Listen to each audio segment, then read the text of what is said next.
কলিয়াবৰৰ জিলা ক্ৰীড়া সন্থাৰ ক্ৰিকেট বিভাগে সুদীৰ্ঘ 2000 চনৰ পৰা আহি 2024 চনত লাভ কৰিলে স্থায়ী স্বীকৃতি 2025 বৰ্ষটো ৰূপালী জয়ন্তী বৰ্ষৰ অংশ হিচাপে পুৱাই অসম ক্ৰিকেট সন্থা আৰু কলিয়াবৰ জিলা ক্ৰীড়া সন্থাৰ পতাকা উত্তোলন প্ৰাক্তন খেলুৱৈক আদৰণি মহিলা ক্ৰিকেট দলৰ খেল আৰু প্ৰাক্তন খেলুৱৈ আৰু বৰ্তমানৰ খেলুৱৈৰ মাজত প্ৰীতি খেল অনুষ্ঠিত হয় খেলৰ অন্তত প্ৰাক্তন খেলুৱৈসকলক একোখনকৈ স্মাৰকেৰে সম্বৰ্ধনা জ্ঞাপন কৰে অনুষ্ঠানত কলিয়াবৰ ক্ৰিকেট সন্থাৰ সভাপতি মণিমাধৱ মহন্ত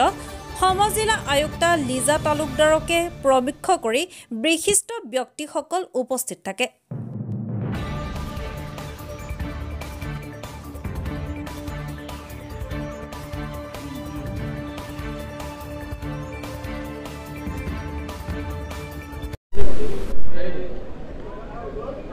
ভাৰতে 1983 চনৰ বিশ্বকাপ ক্ৰিকেটত জয় হোৱাৰ পিছতে সমগ্ৰ ভাৰতবৰ্ষৰ লগতে অসমতো এটা ক্ৰিকেটৰ আলোড়ন আহিছিলে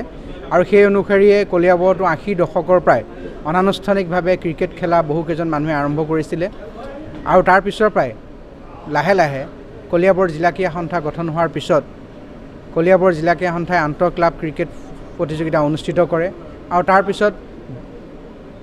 1999 আৰু 2000 বৰ্ষৰ পৰা অসম ক্ৰিকেট সন্থাৰ অধীনত কলিয়াবৰ জিলা ক্ৰীড়া সন্থাৰ জৰিয়তে কলিয়াবৰে আনুষ্ঠানিকভাৱে ক্ৰিকেট খেলিবলৈ আৰম্ভ কৰিছিলে আৰু আন্তঃজিলা ক্ৰিকেটত প্ৰৱেশ কৰা আজি 25 বছৰ সম্পূৰ্ণ হ'ল সেই উপলক্ষে আজি আমি পুৱাৰ পৰা দিনজোৰা কাৰ্যসূচীৰে ক্ৰিকেটৰ ৰূপালী জয়ন্তী উদযাপনৰ আজি আমি